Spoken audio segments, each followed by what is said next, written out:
o kay calcium oxide. Okay? Tapos na tayo doon eh. Unahin natin mga kapusan natin. Ano yun? Baking soda. Ano to? Kanina lang eh. Epsom salt. Ito. Na naka-blue button. Milk of magnesia. Sana nakikita yung challenge ng inorganic tsaka yung organic milk. Marami talaga. Recall. Memorize. Kaya nga sinasanay ko kayo ng bulatan. Ang dami synonym. Word ko naman. Kumain naman ako kapag nila. So, tinira ko talaga yung dalawa. Yung dalawa. Ito muna. Pangalan. Dito may makikita kang ganyan. May makikita ka. Decahydrate. Deca kasi 10. So, ano pangalan ng may 10 tubig or decahydrate? Washing soda. Ano yung walang tubig? Soda ash. Hindi mo malilimutan yung walang tubig. Bakit? Ano nga ang kakasabi lang kanina? Pag ininitan mo, nawawala ang tubig. So tama, produkto ito ng pag-init. Tama? Walang tubig eh. Kaya hindi mo malilimutan yung ash at may sodium naman to guide you with soda. Okay? Ano yung calcium sulfate dihydrate? Gypsum. Sa analysis 2, familiar kayo, chromatography. Chromatography ay gagamit ka ng silica gel, maglalagay ka ng mixture, maghihiwala yung components ng mixture mo para ma-extract mo. Sa thesis ginagawa rin. Kaya kung bibring up yun, ang silica gel natin na ginagamit sa QC2. Silica gel G. At G stands for ano raw, tinatanong gypsum na. At yan nga ang kanyang formula. Pakibasa ang pangalan ng gypsum pare, chemical name, calcium sulfate dihydrate. Okay? Calcium sulfate dihydrate. Ngayon, maraming lito, unfortunately. Pinagpabi ko talaga, so yan yung gypsum. May makikita ka kasing ganon. O diba? Kaya nakakalito, nilipat lang yung 2. Pero ang original formula nga yan ay calcium sulfate. Kalahati lang ang water of crystallization. So ano ulit pangalan nito? Calcium sulfate dihydrate. Ano ang pangalan naman nito? Calcium sulfate hemi. Or, basta hemi, anong context? Magagamit yan sa pag-review nyo sa labas, pag-graduate na, semi. Kasi dinene-explain ng lecturer or teacher yan. Hemi is semi, kalahati. Okay. So, tama eh. Tama na pareha sila. Bakit? I-times to mo ang 1/2, magiging 1. Yung 1 dito, i-times to mo rin, magiging 2. So, they mean the same thing. Ginawa lang whole number yung tubig. At ano nga ang tawag dyan? Sa calcium sulfate anhydride, na gamit ng katabi nating kolehiyo. Daming clue. Plaster of Paris. Yun ang si plaster of Paris. Yung puti na semento, pag nababalian, or napapracture.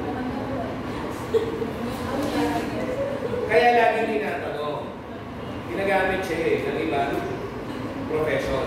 Plaster of Paris. Plaster of Paris. Saan siya ginagamit? Oo, semento, casting.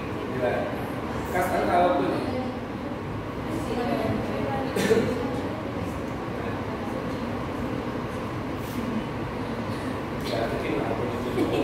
Ano hindi niya mabasa? Ano hindi mabasa? Plaster of Paris. Magkatawag na ba kayo ni Ryan Day? Saan siya nagtutawag ngayon sa review? Bakit hindi? Bakit hindi? Hindi masyado malaki. Pero pag galing ka sa amin, wala. 3 hours yan. Ang Manila. Sa South Mall, sa Masubiro, Anyways, ito na ang general types of reaction. So, precipitation, neutral.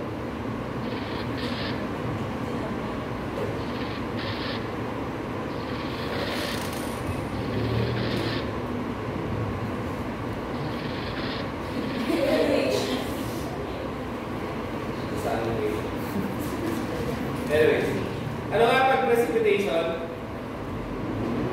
Review lang. Ito na yung sulat, nasa next slide naman yun. Meron kang dalawang solution na homogeneous. Pero pag pinagsama mo together, may namumuungan water-insoluble residue. Okay?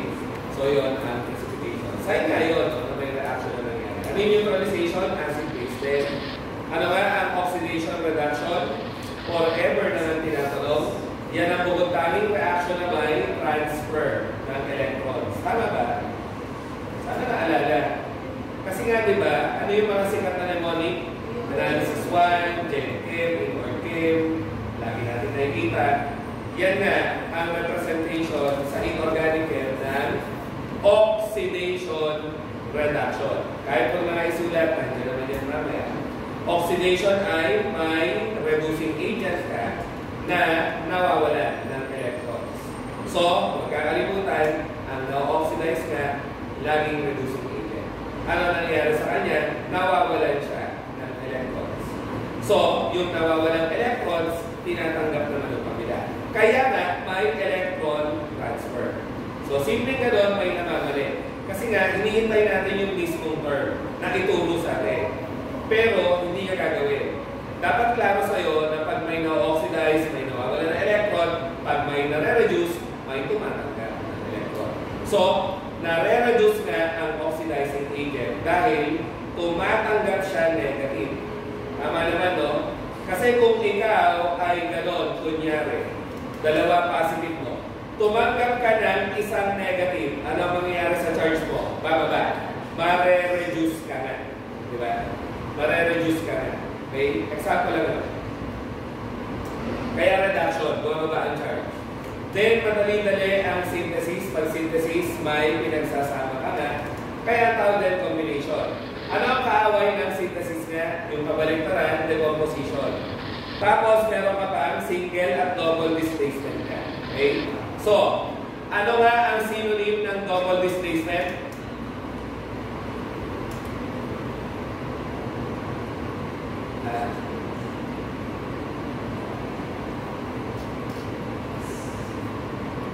Metathesis. Kasi pag synthesis, combination yun. Okay? So, yan yung iisa-isayin natin. So, pag precipitation nga, may namumuong water-insoluble substance na nagsasettle usually sa test tube. Kailan nga yung nangyayari? Pag naghahalo ka ng dalawang homogeneous na solution. Again, keyword is homogeneous muna, meaning one phase lang sila. Pero pag nagsama together, may namumuunga na solid. Classical example pa rin nga, yung ginagamit natin sa analysis 1 din, si chloride ay nape-precipitate ng silver. Si chloride ay nape-precipitate ng silver. Makikita mo nga yan magsasettle sa ilalim ng test tube, kulay puti. White, curly, precipitate. Ano gamit ng precipitation? Usually, qualitative tests nga or confirmatory tests. Ano ang ibig sabihin? Kunyari, may beaker ka. Hindi mo sure kung may chloride. Hindi mo naman mabibilang yan using your naked eye. Hindi mo siya makikita with your naked eye. So, paano mababalidate na may chloride ka dito? Magpatak ka ng silver nitrate. Hingi ka kay Ate Cathy o kay Kuya Emong ng silver nitrate, magre-react yung dalawa. Pag may namuo, positive, may chloride ako sa solution. Pero pag nagpatak ka ng silver at wala kang nakitang namuo, negative, wala siyang chloride. Kasi magkakaroon ka lang ng precipitate kung may chloride. Okay? So yun, useful din sa gamot eh. Kasi di ba may mga gamot ka, kagaya ng nasa Neosep BioBlue, phenylephrine, hydrochloride. Yung chloride, ganun pa rin. Magre-react pa rin sa silver.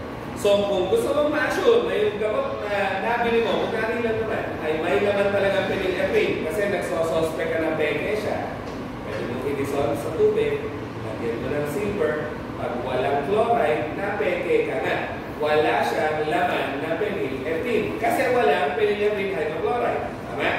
Pero, kung may namang precipitate, safe ka. Hindi ka nadali ng counterfeit drug. Meron siyang laman na phenylephrine hydrochloride. So, naglalagay lang ako ng real-world examples para mas ma-imagine nyo ang gamit para mas matandaan sana. Ito yung mahirap, solubility rules. Forever naman mahirap yan. Kahit ako ng estudyante, hindi kayo matandaan. Diyan ka kasi nakaka-predict nga lang ng precipitates mo. So, ano nga ang unang rule? All nitrates are water-soluble. Ayun. Kaya ibabalik ko yung reaction kanina. Ito nga, as you can see, hindi natin nilagyan ng symbol na arrow daw. Hindi kasi siya magiging precipitate dahil lahat ng nitrate ay water soluble. Ano pa? Rule 2. Lahat ng compounds si 1A at saka ni ammonium water soluble. Which further validates na ito ay water soluble. Kasi may group 1A siya eh. Sodium. Diba? So all nitrates are water soluble. Lahat ng compound ng sodium, lithium, potassium, rubidium, cesium, francium, pati ammonium cation, mga group 1A nga, hindi sila nagiging precipitate. Tapos, sino lang ang tatlong insoluble chloride? Silver, mercurous, plumbus. Rule 3 yun. Tatlong insoluble chloride. Lahat kasi ng chloride, water soluble na. So, meron kang exception na tatlong insoluble chloride, silver, mercurous, sana naalala, plumbus na. Okay? Kaya again, sa reaction, na-predict natin agad-agad na, sigurado, yan ang precipitate. Yun lang po ang sinasabi. So, silver, mercury, lead. Yun nga lang, ang mercury kasi na nandun, mercurous. Silver, gano'n. Plumbus, ano charge? Positive 2. Kasi plumbic ay positive 4. Malimutan mo na yung 1 and 2, okay lang. Tolerable. Pero yung 3, madalas ginagamit sa QA/QC, sa GenChem Internet at sa Internet. Pati po ang Rule 4. Rule 4, 4 ang sulfate na nagiging precipitate. Lead, barium, calcium, strontium. Kaya nga pag nakakita ka ng ganong reaction, tapos tinanong sa'yo, ano ang magiging precipitate nga? Alam mo agad sana, ang sabi ni Sir, lahat ng sulfate ni barium, ni calcium, ni lead, ni strontium, automatic precipitate din. So, 3 ang insoluble chloride. Silver, mercury, lead. 4 ang insoluble sulfate. Dapat klaro, lahat daw ng sulfate ay water soluble. Except sino? Ibig sabihin, sila yung water insoluble sulfates nga. Plumbus, or lead to pa rin, barium, calcium, strontium. So, anong napapansin? Common yung group 2A. Diba group 2A yun? Barium, calcium, strontium. Then yung last, kahit hindi na masyado, good news yun. Pero marami nga kasi sila masyado kaya hindi na tinatanong. Hindi kagaya nito, 4 lang, ito 3 lang. Sino ang mga insoluble, lahat bale ng carbonate, phosphate, sulfide, and even oxide, okay, at saka phosphates pa, dami, and even hydroxides. Lahat ay water insoluble. Lahat. Sino na exception? Ano naman? Yung group 1A nga. Bakit naging exception? Dahil sa Rule 2. Kasi sabi ng Rule 2, lahat ng 1A at ammonium, water soluble. Kaya meaning, si hydrogen, lithium, sodium, potassium, rubidium, cesium, francium, at ammonium. Pag naging hydroxide, water soluble. Pag naging sulfide, water soluble. Pag naging carbonate, water soluble. Pag naging phosphate, water soluble. So, ano nga lang ang magiging water insoluble? Na hydroxide, sulfate, carbonate, phosphate, lahat ng metal, no exception. Kaya good news, hindi tinatanong. Pag sinabi ko kasi lahat ng metal, except yung 1A lang, ang dami nga. Okay? So, yun. Neutralization. Ano nga ito? 5 o'clock, second grade. Neutralization. At alam niyo na, please. Ulit. Neutralization. Ano nga? Acid-base. Diba? Acid-base. So, ano nga ang popular description ng isang acid? Proton donor yan. Ano ang popular definition ng base? Proton acceptor yan. Naalala ko ba? Sa organic yun eh. Ano nga yung sa inorganic? Yung sanay na tayo kanina. Basta may hydrogen acid, basta may hydroxide base. Okay? Ang masikat nga, ito. Anong acid-base theory nga ulit yan? Anong acid-base theory nga yan na ang sabi ang acid daw? Proton donor acid. Pag base, proton acceptor base. At ang tawag nga, protonic concept. So, ano nga sabi natin? Although yes, online nga yan. Wala naman, tulog tayo, joke lang. Ano? Bronsted theory. Forever nasa boards. It's the most recognized acid-base theory sa medicine, sa pharma, sa biotech, sa chem, sa lahat. Actually, ng field. Most accepted theory yan. Si Bronsted theory. So, hindi ka mamamali dahil bro rhymes with pro. Diba? So, ano yung pangatlong acid-base theory? Lewis acid-base theory. Ako na estudyante yung E, lalagyan ko ng ganon. Para tanda ko agad, electron ang usapan dito. Kaya nga, ang Lewis acid-base theory, ang tawag mo rin, electronic concept of acids and bases. Ano nga ang summary ng sinabi niyan? Ang acid mo, electron acceptor. O pwede mo gawin, huwag na ilagay yun eh. Electron acceptor ay acid, electron donor ay base. So, pag Bronsted, proton ang usapan. Pag Lewis, electron ang usapan. Ano pa sabi ko? Marami nga lito sa dalawa. Pero lagi silang tinatanong o ginagamit din sa bioarming kinetics. So, like ko nga sinasabi, pag alam mo yung isa, alam mo na parehas. Kasi connected yung dalawa. Anong simple rule sa chem? Na lagi ko rin sinasabi dati pa, or chem biochem, kung ano sobra sa'yo, idodonate mo. Kung ano kulang sa'yo, natural, tatanggapin mo kulang sa'yo eh. So, hanapin mo siya. Point being, tingnan maigi, ang acid daw ay magdodonate ng proton. Ano ulit yung rule sa chem? Kahit anong chem, basta sobra, idodonate mo. Sobra siya sa proton. Anong charge ng proton? Positive. At kung positive ka, maghahanap ka ng negative. Kaya nga, sa Lewis, ang acid mo, negative acceptor. Electron acceptor. Tama? Ganun lang. Ang akin, kung alam mo na yun, okay ka na. Hindi ka na malilito. Again, proton donor ay acid. Okay. Dodonate lang ng proton, so sobrang positive. Okay. Tatanggap siya ng negative. Okay? At, balik na rin mo na lang. Ang base, tatanggap naman ng proton.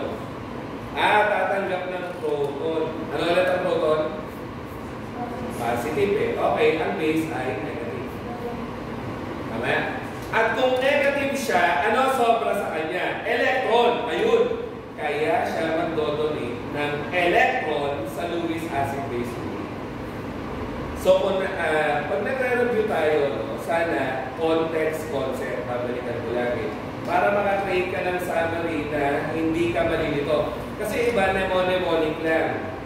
Ang ending, pagkaharap mo na yung tanong, sino na nga yung acceptor, sino na nga yung donor, hindi kagaya yung naglagay ka ng context na nagdodonate ng proton, sobra positive yan, tatanggap negative. Tumatanggap ng proton, okay, negative yan. At kung negative yan, magdodonate yan ng negative. Diba? Wala na. Kung alam mo isa, alam mo ko. So yun ang Lewis acid-base and Bronsted. Pero again, sa inorganic, ano nga, ang mas common yung una. Sa inorganic, HI acid o HI base. So ano nga lagi ang product between a proton donor and a proton acceptor? Okay, hindi natin nakuna. Proton yon. So, pag nagsama together na ang mga produkto niyan, NaHCl, sige. Proton donor, ito ngayon ang proton acceptor niya. Di ba hydroxide ay negative? So pag nagsama sila together, alam na alam, tubig. So sa acid-base reaction, ano lagi ang produkto? Salt and water. Or ionic compounds with water. Ganun lang. Okay? So yun. Final note sa acids and base. Pag acid nga yan, ano nga? Usually non-metal ang laman. At pwede nga silang may hydrogen na madodonate or pwede nga rin daw non-metallic oxide. Tama naman, no?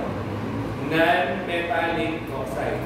Bakit yan nagiging acidic? Kasi pwede yan mag-react sa hydrogen and even water to produce ano? O kunyari, naging ganyan siya. Anong ginawa ko? Yung H, sinama ko. Yung pangalawang H, na-echa puwera. Pero isang oxygen, sinama ko. Dapat pala tulang. So ano to? Anong basa kanina? Kanina na, nakaulit-ulit pa tayo. Pag isa oxygen, chlorus. Ano to? Pag isa oxygen, hypochlorus. Pag dalawa oxygen, hypochlorus. Ano nga? Acid. Acid yan, di ba? So ang punto yan, pag non-metallic oxide na, pwede nga kasi siya maging acid. Kailan? Pag nag-a-add ka ng water. Kaya nga, on everything nasa boards, na minsan may namamali pa, pag daw non-metallic oxide, ano ang tawag? Sagot ay inorganic na acid anhydride. Kasi po, may organic na acid anhydride. Sana nag-make sense. Chlorine monoxide, yung nasa ibabaw. O yan, nakita ko ulit. Chlorine monoxide, yung nasa ibabaw. So, non-metal siya na oxide, non-metallic oxide. Dinagdagan mo ng tubig, pwedeng maging chlorous acid yan. So, kung walang tubig, si chlorine monoxide, no? Ano bale? Ang tawag sa kanya, acid anhydride. Bakit? Kasi nga, ilinis ko pa para mas kita na natin. O ayan. Tanggalan mo nga siya ng H2O, magiging gano'n. Ano nga pag nawawala ng tubig? Kasi, di ba? So ano ang itatawag mo na nga sa non-metallic oxide, we call them acid anhydride na inorganic. Yun lang. Ano ang lasa ng acid? Acid, oo. Kakasabi ko lang, research ako yung acid ko, acid ko. Ano ang kulay sa lippos? Dapat alam, red. Yung blue, magiging red. Yung blue, magiging red. Yung red, mananatiling red. Laging red, pag-acid. At nag-react na sila sa metals to form salts. Parang si hydrochloric acid. Lagyan mo ng magnesium. Ano ang nangyayari sa magnesium ribbon mo? Bumubula, sige, at nagiging magnesium chloride with hydrogen gas. Huwag na kope. Ang punto niyan, acids can react with metals. Hindi kinakailangan base para makaproduce ng salt. Salt pa rin yan cation and ion. Okay? At syempre, nag-react sila sa base to produce salts talaga. Then, pag base naman, yan nga ay may hydroxide. Tapos, yung mga metallic oxide naman, parang yan, di ba? Ano nga to? Calcium oxide, ano rin tawag? Kanina, nabi na sir, tama na, naglalag na kami. Lime, di ba? So, dagdagan mo ng tubig, ano mangyayari ulit? Slate lime, sige. Yan na nga ay base. Balik pa rin mo ang reaction, ano na naman ang mangyayari? Tatanggalan mo pa rin ng tubig. Ulit, kung dinapika. Si calcium hydroxide, paano mo ibabalik sa calcium oxide? Tanggalan mo ng tubig. So ano ang mabubuo? Sa mga bases, pag tinatanggalan ng tubig, metallic oxide. Ayan na ang laging tinatanong din. Baliktaran nga. Actually, alternating yan, season per season. It's like last season ang tanong, non-metallic oxide, ano ang tawag? Kanina lang, acid anhydride. Ngayon, metallic oxides, ano ang tawag? Kasi ang topic natin. Diba? Base. Tama na. Yung base, panggalan mo ng tubig, magiging metallic oxide. Kaya ang tawag sa metallic oxide, basic anhydride. Kaya hindi wala na yung konsepto eh. Masanay ka lang sana na pag metal, base, pag non-metal, acid, lagi. Diba? So yun. At ina-alternate na lang yan, season per season. Hindi sila nawawala, pinagpapalit-palit na. Okay? Yung basic acid anhydride na inorganic. So again, pag non-metallic oxide, acid anhydride yun na inorganic. Pag metallic oxide naman yan, acid anhydride yun na inorganic. Okay? Sorry, pag metallic oxide, basic anhydride yun na inorganic. So ano lasa ng base? Bitter sila. Ang acid, maasin. Pag bitter, mapait. Tapos ano kulay sa litmus? Ang red, nagiging blue naman. At blue, nananatiling blue. Yung malilimutan, basta base, blue. Basta base, blue. Yun. At syempre, nagdarak sila sa acid to form salts. No? Yun lang. Then, pag salts naman, to conclude this session naman for acids and bases. Mag-break ulit tayo. So, ano nga ang salts? Ionic compounds, ionic bonded sila. At sana naalala natin ang acid, no? Hindi mo malulusaw. Mataas kasi ang mga melting point nila. Tatandaan doon, basta ionic ang compound na may opposite charges na nag-a-attract sa isa't isa, laging mataas ang melting point. Hindi kagaya ng molecular compounds, mababa ang melting point. Sa sobrang baba ng melting point na, di ba? Pag molecular compounds, ano ulit gawa? Non-metals. At ang gas, nagme-melt pa ba? Hindi na nga. So yun. Diba? Ang molecular compounds, generally, wala lang melting point yan eh. Kasi gaseous na yan. Okay? At magkaroon na ng melting point, sige, pag naging solid sila na dry ice, it's very, very low. Point being, pag molecular compound, mababa ang melting point. Pag ionic compound, laging mataas ang melting point. At ang asin nga, pag dinidissolve sa tubig, nagko-conduct ng kuryente, ano ba yung tawag? Electrolytes nga. Diba? At pag solid state sila, crystalline nga sila. Okay? So, sige, tuloy na natin dito sa last electrolytes. So, ito, para maganda ang transition, last na to. Ano nga pag electrolytes? Pag nilusaw mo sa tubig, nagko-conduct ng kuryente. Madali na kasi ito eh. May strong, may weak, at saka may non. Pag strong electrolyte, anong ibig sabihin? Yan, parang yan. Pag dinisol mo sa tubig, totally naghihiwalay. Totally naghihiwalay. Ano ba ang term ni Pipar na completely dissociated? Di ba? Pag dissociate, naghiwalay kasi. Okay? Pag weak electrolyte, partially ionized or dissociated. Okay? Sino ang pinakasikat na weak electrolyte na ginagamit sa boards? Si acetic acid. Weak electrolyte yan, bakit yan? Kasi organic acid.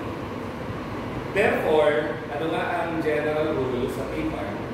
Ang inorganic compounds, laging strong electrolytes. Inorganic compounds. Pag organic compound, laging weak electrolytes. Okay? O, hindi man lagi, makakakita ka ng weak electrolyte na organic. Bihira yung weak electrolyte na inorganic. Yun yung mga generalizations. Okay? At most drugs nga ay blank. Strong o weak? Strong o weak muna? Weak nga. Weak electrolyte. Bilang electrolyte nga lang, tama yun. Weak acids ang iyong most drugs. So, pag non-electrolyte, ano to? Hindi nagpapandag ng kuryente pag dinidissolve sa tubig. Parang ang dextrose na nasa sweto. Parang ang table sugar pag dinidissolve mo sa tubig. Hindi siya nagpapandag ng kuryente. Kasi nga, hindi siya nagdi-dissociate. Hindi siya nagkakaroon ng charge. Ang pwede lang mag-conduct ng electricity, yung nagkaka-charge pag dinidissolve sa tubig. So, yun na yun, completely dissociated na. At pag weak electrolyte, partially dissociated na. So, weak acid, weak base. At sinagot ko na nga, most drugs are weak acids. Sige, break. Ulit.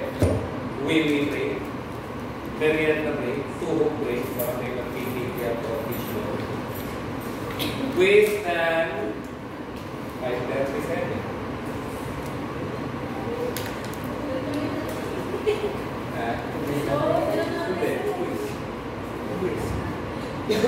Kapag mo muna ng quiz, tapos post-test pa.